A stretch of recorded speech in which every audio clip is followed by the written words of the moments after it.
guys, welcome to your Chelsea 1 Pafos 0 review. I actually win this game quite narrowly, and as I expected, they would come into this game really defensive, and they started with a 5 at the back, a 3-4-2-1, 5-4-1 out possession.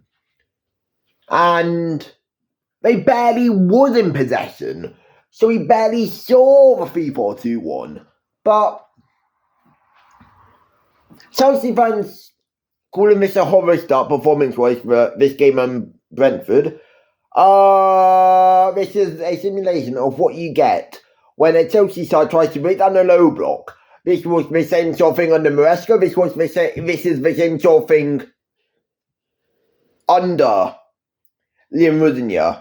So before people say, Liam's guys playing terribly against low blocks, look at Maresca, look at us.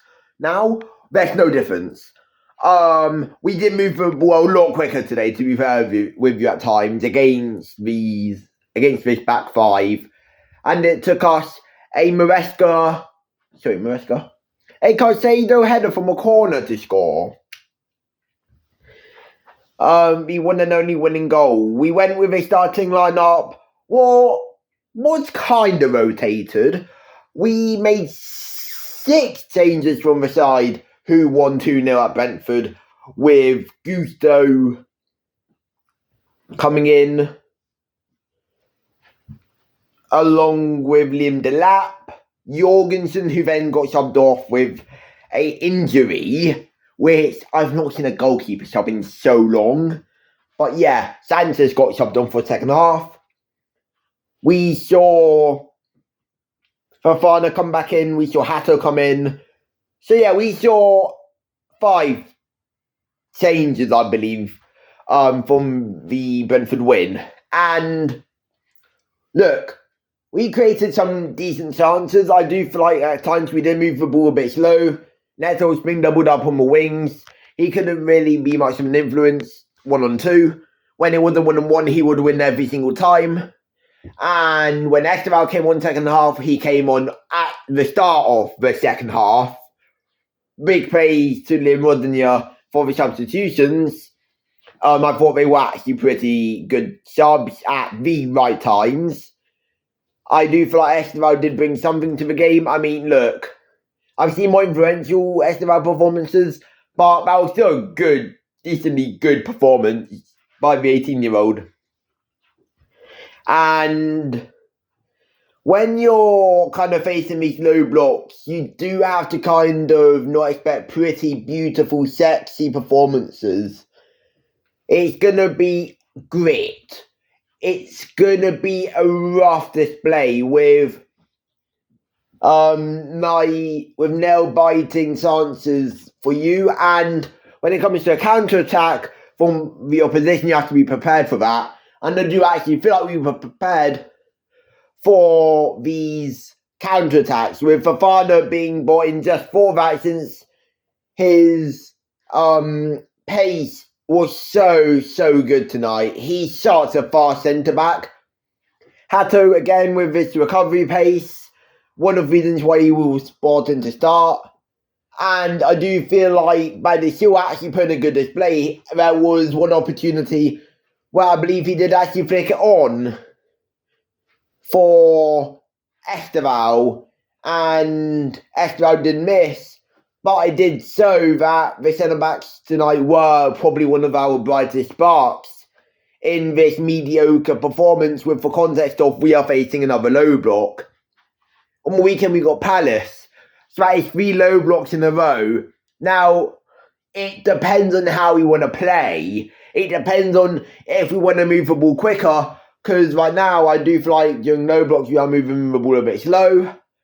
At times, night showed. Yes, we did make chances, but all of them were crossing into a box, or we tried to find something. Delap was pretty dead today.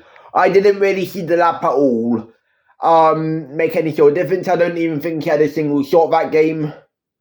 Garnacho played okay. Neto was probably one of the best players on the pitch.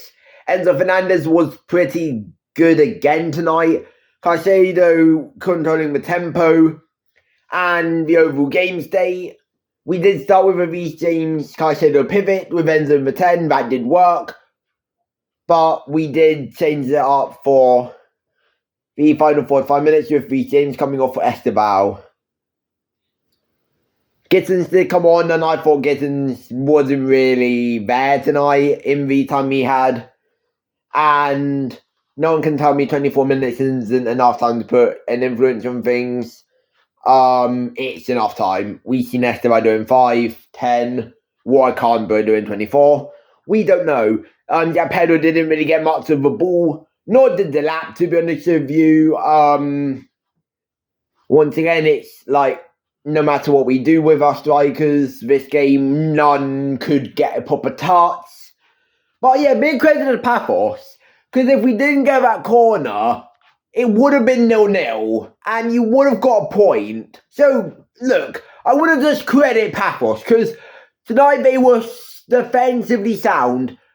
They were very good defensively, and it's rare that I credit an opposition, but, I mean, it's not rare, but I got to credit Pafos. David Luiz, wish you luck for the rest of the season as well. But yeah, your Chelsea versus Palace preview will be out Friday, not Saturday. Saturday, I'm probably not going to have enough time. Also because there's a lot of football on Saturday, so I don't want to upload what's just football on, so I thought upload Friday. Right after the press conference. And we go from there. We are away at Selhurst Park, so yeah, that's going to be good. In terms of your upload schedule for this upcoming second half of the week, tomorrow, being Thursday, if anything planned. Oh yeah, A-League preview. That is coming out tomorrow. Make sure you're there for that. Friday, you're getting your Palace Chelsea preview, like I said. Saturday, you're not going to get any videos, maybe a news video. You're going to be getting a news video tomorrow afternoon, so double upload, if there's enough out for me to talk about, since the stuff today wasn't really that newsworthy for a video. And then Sunday, you're getting your Chelsea Palace review and football roundup, which you guys love football roundup, by the way. Thank you for the support on that. I love filming it. And then next week will be the same cycle. We got Napoli next Wednesday, so a preview for that will be out on Monday. Once again, today's an advanced UCL. No, sorry, it will be out on Tuesday. There's no football on Tuesday, so I thought, why not just do it the night before? Must-win game next week if we want to get top 8. And yeah, thank you guys so much for watching. Like, subscribe, turn on notifications, and I'll see you guys in the next one. And peace!